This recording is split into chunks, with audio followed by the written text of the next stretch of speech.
I'm Tony Lombardi with your Russell Street Recap, brought to you by Starley Entertainment. Looking for entertainment for your club, restaurant, wedding, corporate party, birthday party, or reunion?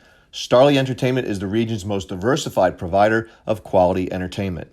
From bands and acoustic performers to DJs, Starley provides top-notch acts to fill all of your entertainment needs. Visit starley.com today. The era of fantasy football, EA Sports, and football analytics has ushered in a new breed of fan. This new breed is less sensitive. Their compassion towards players is anesthetized by their own fulfillment. What's in it for me? What can these players do for me? Did my fantasy team win?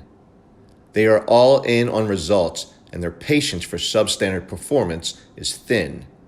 And as quickly as they bench, trade, or cut an underperforming player in the fantasy world, they seek the same knee-jerk treatment for the players in the real world.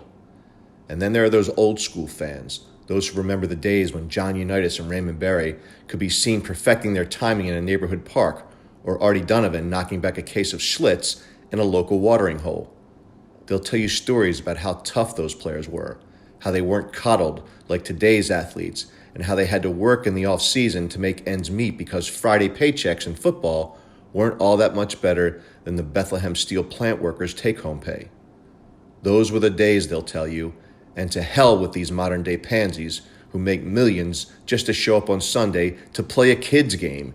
Can't they play for less? And for the love of God, they must be outside of their minds if they think I'm paying for a PSL. Whose idea was that anyway? These are a few of the criticisms hurled towards today's athletes. Along with the handsome W-2, it comes with the territory for modern-day players. Some accept it, but don't understand it. They play alongside men who spend hours upon hours in the gym, compete against behemoth athletes with uncommon physicality who combine speed, power, and mass in such large quantities that create a form of violence that is foreign to the man on the street. Pain management is a way of life for these athletes. Some feel it more than others. And if they had a bad day at work, it's out there for all to see. It's examined and re-examined, criticized by those who have never played the game at their level. Imagine a doctor or car mechanic having his or her work so closely scrutinized. Again, it comes with the territory. It's the opportunity cost for being an NFL player. Back in 2005, I remember kneeling about 10 feet from the field on the sidelines during training camp at McDaniel College. The Ravens were running through some special teams drills, and Roderick Green assumed the role of gunner. Special teams coordinator Gary Zahner put things in motion with his whistle, and Green came flying down the sidelines where I knelt. As he went by, the centrifugal force was so strong that pages from my notebook turned from left to right, the same direction as the speeding Green. It was right there and then that the violence of the NFL became more noticeable to me than ever before. There were no collisions, but I imagined one. How would it feel if that man with that raw power and equipment ran into me?